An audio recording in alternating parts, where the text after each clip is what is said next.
しで泣いたかな。波の間に間に浮かんで消える過去もついばんで飛んでゆけ。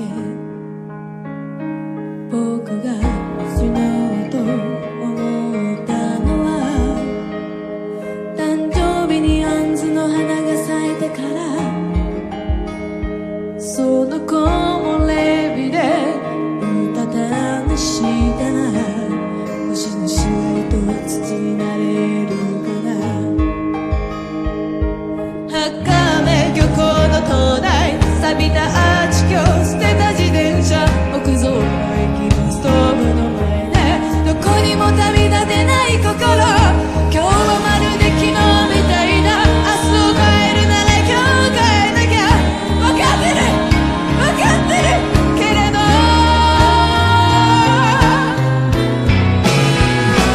僕が死のうと思ったのは心が空っぽになったから。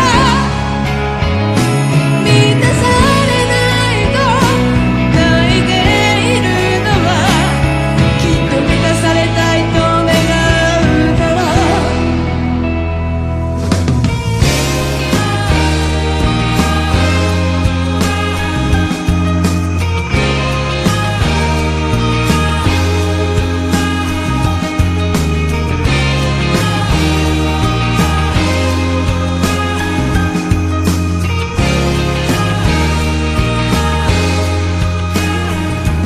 僕が死のうと思ったのは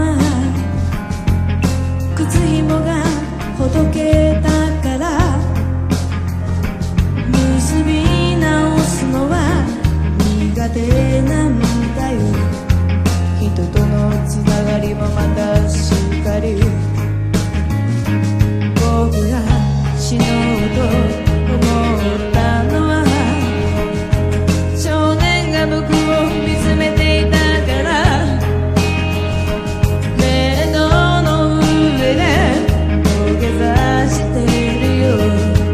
あの日の僕にごめんなさいと。パソコンの薄明かり、上階の部屋の生活音、インターネットチャイムの音、耳を塞ぐ鳥かごの少年。見えない敵と戦ってる六畳一間のドン・キホーテ。ゴールはどうせ醜いものさ。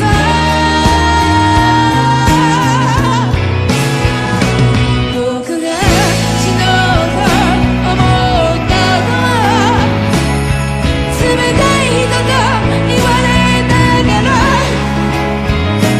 愛されたいと泣いているのは人のぬくもりを知ってしまったから。